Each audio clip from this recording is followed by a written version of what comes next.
Assalamualaikum warahmatullahi wabarakatuh. Baiklah teman-teman, perkenalkan saya untuk mempresentasikan hasil dari penelitian yang telah saya buat. Saya Ina Sofia Latif dari kelas 2C dengan NIM 2102010022. Di sini akan membawakan judul mengenai kewenangan dan tanggung jawab OJK akibat kerugian investasi ilegal yang terjadi. Pertama-tama, saya akan menerangkan dulu bagian dari proposal penelitian ini. Proposal penelitian ini sendiri terdiri atas tiga bagian. Yang pertama bab 1 berisikan pendahuluan, bab 2 mengenai tinjauan pustaka, dan bab ketiga mengenai metode penelitian. Baik, kita mulai dari bab 1 dan kita mulai dari latar belakang. Maraknya penawaran investasi ilegal dan penipuan yang beredar di masyarakat mengakibatkan timbulnya kerugian bagi masyarakat pelaku konsumen. Dalam hal ini diperlukan adanya suatu perlindungan hukum guna meminimalisir terjadinya kasus investasi ilegal. Di sini, Otoritas Jasa Keuangan selaku lembaga tinggi jasa keuangan yang berwenang dalam hal pengaturan dan pengawasan terkait hal ini memiliki kewenangan dan tanggung jawab. Kemudian, yang kedua, rumusan masalah. Di sini saya mau membagi rumusan masalah ke dalam dua bagian. Yang pertama, bagaimana kewenangan dan tanggung jawab OJK dalam hal terjadinya kerugian akibat kegiatan investasi ilegal, dan yang kedua, sejauh mana konsumen memperoleh perlindungan dari kerugian yang ditimbulkan akibat kegiatan investasi yang dilakukan. Beralih ke tujuan penelitian.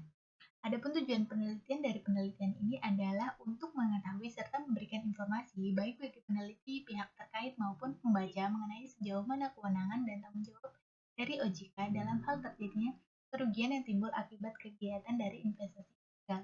Secara lebih lanjut juga memberikan penjelasan mengenai perlindungan konsumen dan korban dari kerugian kegiatan investasi ilegal. Kemudian manfaat penelitian. Setidaknya ada 4 pihak terkait yang akan memperoleh manfaat dari penelitian ini. Yang pertama adalah peneliti sendiri.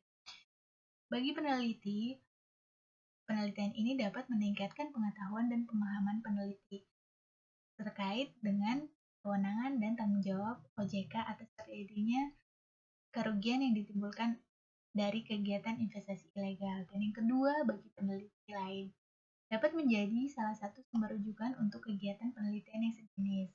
Ia bagi masyarakat atau pihak terkait dapat memberikan penjelasan ataupun gambaran melalui suatu uraian tertulis. Dan yang terakhir, bagi pembaca dan masyarakat umum, dapat memberikan kontribusi literasi agar tidak terjadi lagi adanya korban dari penipuan atau investasi ilegal.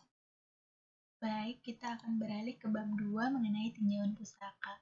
Di sini saya membagi ke dalam pengertian dan kemudian yang kedua adalah bagian OJK. Yang pertama mengenai pengertian. Pengertian investasi ilegal secara umum dapat didefinisikan sebagai suatu investasi yang tidak memiliki izin resmi dari lembaga atau badan pengawas terkait atau di Indonesia yaitu Otoritas Jasa Keuangan. Kemudian yang kedua restitusi. Restitusi sendiri merupakan suatu ganti kerugian yang diberikan kepada korban atau keluarganya oleh pelaku atau pihak ketiga yang terkait kasus investasi ilegal ini. Pengertian ini adalah pengertian restitusi menurut Undang-Undang Nomor 31 Tahun 2014 tentang perubahan atas Undang-Undang Nomor 13 Tahun 2006 tentang perlindungan saksi dan korban, atau kita dapat menyebut sebagai UU PPSK. Secara lebih lanjut, berdasarkan ketentuan pasal 7A UU PPSK dijabarkan hak korban terkait restitusi ini berikut juga mengenai tata cara permohonannya. Kemudian kita beralih ke bagian OJK. OJK sendiri merupakan suatu lembaga negara yang pembentukannya didasarkan pada keputusan pengawasan terintegrasi pada sektor jasa keuangan, baik pasar modal, perbankan, dan sektor jasa keuangan non-bank seperti lembaga pembiayaan, asuransi, dana pensiun, dan lembaga jasa keuangan lainnya yang dipayungi dengan Undang-Undang Nomor 21 Tahun 2011 tentang keuangan. OJK sendiri merupakan lembaga independen yang bebas dari campur tangan pihak lain mengenai fungsi, tugas, dan wewenang OJK serta seluruh lingkup kegiatan pengaturan dan pengawasannya diatur dalam UU OJK. Pengawasan untuk industri keuangan non-bank dan pasar modal yang sebelumnya dilaksanakan oleh Kementerian Keuangan dan Bapepam LK sudah beralih ke OJK sejak 31 Desember 2012 dengan sektor perbankan dan lembaga keuangan mikro yang terjadi pada tahun 2015. Kemudian kita beralih ke peran OJK melawan penawaran legal. Terkait dengan fungsi, tugas, dan wewenang OJK, menurut OJK yaitu mengawasi lembaga jasa keuangan di sektor industri keuangan non-bank dan pasar modal perbankan dan lembaga keuangan mikro. OJK memiliki dua strategi, yaitu strategi preventif dan represif. Dalam pelaksanaannya, strategi preventif dilakukan dengan cara melakukan edukasi sosial kepada masyarakat luas dengan berbagai macam cara yang mungkin untuk dilakukan mengenai karakter kegiatan penghimpunan dana dan pengelolaan investasi legal. Begitu juga dilakukan illegal knowledge sharing dengan penegak hukum dan regulator di daerah. Kemudian tindakan represif dilakukan dengan cara pembentukan SWI untuk koordinatif antar instansi terkait untuk mempercepat proses penanganan laporan dan aduan yang diterima dari masyarakat. Laporan dan aduan masyarakat ini akan ditindaklanjuti penanganannya oleh SWI yang merupakan bagian tak terpisahkan dari. Selanjutnya kita beralih ke bab 3, yaitu metode penelitian. Suatu penelitian tidak akan terlepas dari metode yang digunakan dalam rangka mencari dan memperoleh data yang akurat, di mana metode tersebut nantinya akan menentukan keakuratan dalam menganalisis data. Metode penelitian terdiri dari setidaknya 4 bagian. Yang pertama adalah mengenai jenis penelitian.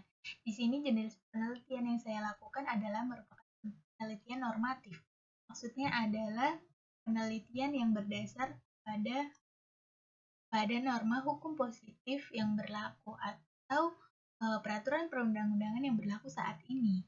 Kemudian beralih ke bagian kedua, yaitu mengenai sumber data. Sumber data yang digunakan dalam penelitian ini merupakan data sekunder yang terdiri atas bahan hukum primer dan bahan hukum sekunder. Bahan hukum primer yang saya gunakan setidaknya terdiri atas tiga peraturan perundang-undangan berikut. Yang pertama, Undang-Undang Nomor 21 Tahun 2011 tentang Otoritas Keuangan. Yang kedua, Undang-Undang Nomor 13 Tahun 2006 Junto Undang-Undang Nomor 13 Tahun 2011 tentang perubahan atas Undang-Undang Nomor 13 Tahun 2006 tentang perlindungan saksi dan korban. Dan yang ketiga adalah Undang-Undang Nomor 8 Tahun 2010 tentang pencegahan dan pemberantasan tindak pidana pencucian uang. Kemudian ada juga bahan hukum sekunder. Bahan hukum sekunder terdiri atas fakta hukum dan pendapat hukum para ahli hukum dalam buku-buku, artikel ilmiah, jurnal, dan internet. Kemudian ke bagian ketiga, yaitu pengumpulan data. Pengumpulan data di sini digunakan dengan studi kepustakaan, yaitu dengan cara mempelajari bahan hukum primer dan bahan hukum sekunder yang telah disebutkan tadi pada bagian sumber data. Dan yang terakhir adalah mengenai analisis data. Analisis data yang digunakan di sini adalah menggunakan metode deskriptif kualitatif. Maksudnya adalah dengan cara data dari hasil analisis yang sudah dibuat, dijelaskan, diuraikan, dan digambarkan sesuai dengan permasalahan terkait yang dengan penelitian ini sebagai suatu penggambaran gejala sosial.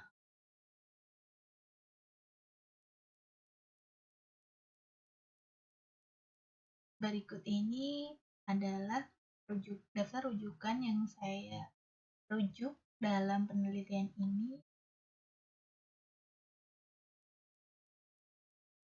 Demikian presentasi dari saya, kurang lebihnya mohon maaf. Terima kasih teman-teman dan Ibu Vera.